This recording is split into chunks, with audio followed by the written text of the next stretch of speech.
Okay. Jenks' house was built in 1925 for Thomas and Marjorie Jenks. They owned a restaurant downtown, and they raised 3 sons here, one of whom you've made famous already, R. Murray Jenks.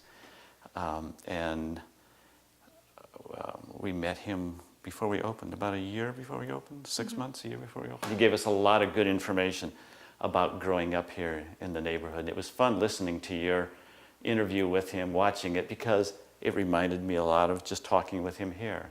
He talked about how much they enjoyed the neighborhood, this part of the neighborhood, and this home in particular. And I distinctly remember him saying it was a good place to raise a family, and that was our experience too. We've lived here almost 35 years, and we raised our 2 children here.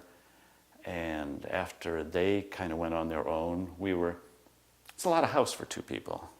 And we loved it, we loved ours, and we raised our 2 children here. And after they kind of went on their own, it's a lot of house for 2 people. And we loved it, we loved our part of the neighborhood, we love our organic gardens and our citrus trees. So doing the bed and breakfast, which we started 6 years ago, gave us kind of a rationale for staying in a very large home. Well, we're here with Tom and his wife, Ida. That's the owner of the Jenks Bed and Breakfast here in the historic Riverside, Avondale area. And they're going to give us some information on how they got into the bed and breakfast business. Okay, Tom, could you tell us a little bit?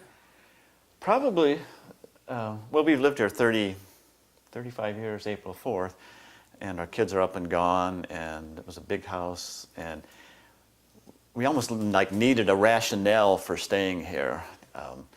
And we'd always enjoyed having guests. When did we do Servas? Do you remember? I think it was after Aaron went away to college. So. Servas is an international hospitality, peace, and justice organization, nonprofit, and people travel around the world and visit other Servas people who are Servas hosts, and you share your lives with them. You talk about what it's like living in your country, and then the host will talk about what their life is like. And we did this for several years, and we enjoyed the people we met people from all around the world.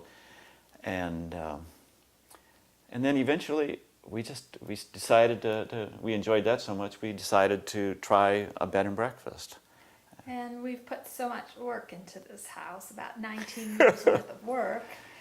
Like I mentioned earlier, all of the woodwork came down off the walls and got belt sanded out on the front porch and put back up and oiled and all that good stuff. And it took us about 19 years to do all of the basically cosmetic work and energy conservation work on it. So and our gardens, our organic gardens, we worked on that for years. Who've told us so many interesting things. Yeah. And I don't think you really want to do a bed and breakfast to get wealthy. Because trust me, we're not getting wealthy, not monetarily. It's our lives are enriched. It may sound kind of hokey, but our lives are enriched by our guests, and that's the best part of it. Yeah.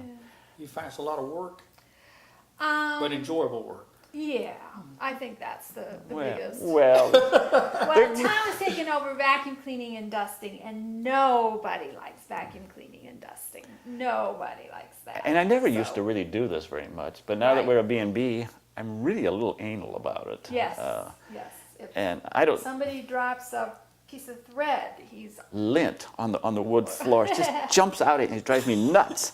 We're talking to a guest, and I'll be licking my finger and picking. Maybe I vacuumed, an hour and a half ago, but a piece of lint,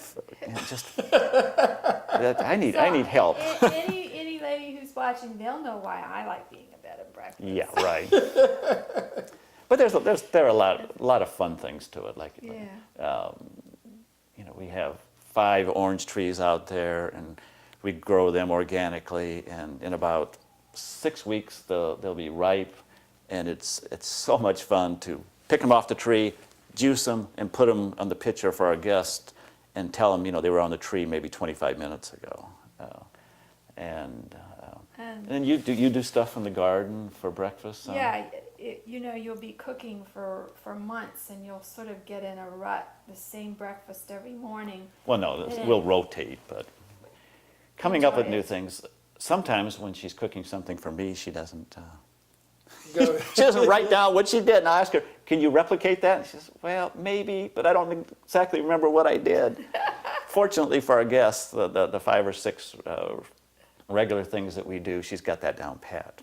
Do y'all But- open your kitchen up for the local people anytime, or just for your No. guests? The biggest thing that we do is when our guests come, we have a lot of guests who come to visit family or friends, so we will invite the family or the friends to come for breakfast with our guest. So that's the most important thing. No, we are licensed with the state as a small restaurant, and we get inspections by the Hotel and Restaurant Commission, but we do not. Yeah. Outside of our guests for breakfast and maybe some of their relatives, that's it. Yeah. That's enough cooking. I understand that. I enjoy it, but there's a lot of work involved, even with breakfast. I find that I used to try to get it done in an hour, and I find that I'm much more relaxed in my breakfast if it takes me an hour and a half to 2 hours just to slowly get the flowers on the table, get the fruit fixed, just take my time and be neat and orderly, and everything gets done, and I'm happy, and my guests are happy, and my husband is happy. That's the order of importance too. Husband is right on the bottom. A lot of people. I think the thing that's most fun is finding out what kinds of occupations and people are into. We had a young couple stay with us. For a period of their life, they took care of baby parrots. Worked on parrot Right, for a year ago. Well, where else would you meet somebody who worked on a parrot farm? They would work 2 days straight, and then the rest of the time they were off. They would baby eyedroppers. They'd be feeding the baby parrots. Well, by the time they fed the last baby parrot, it was time to start all over again. So they thought this was really going to be cool because they'd have a lot of days off, but they were exhausted after doing, and probably bored silly too. Yeah. After looking at all those, beats. Yeah, he said it took them a day to recover, and then they had a day of Dread. knowing what was coming again.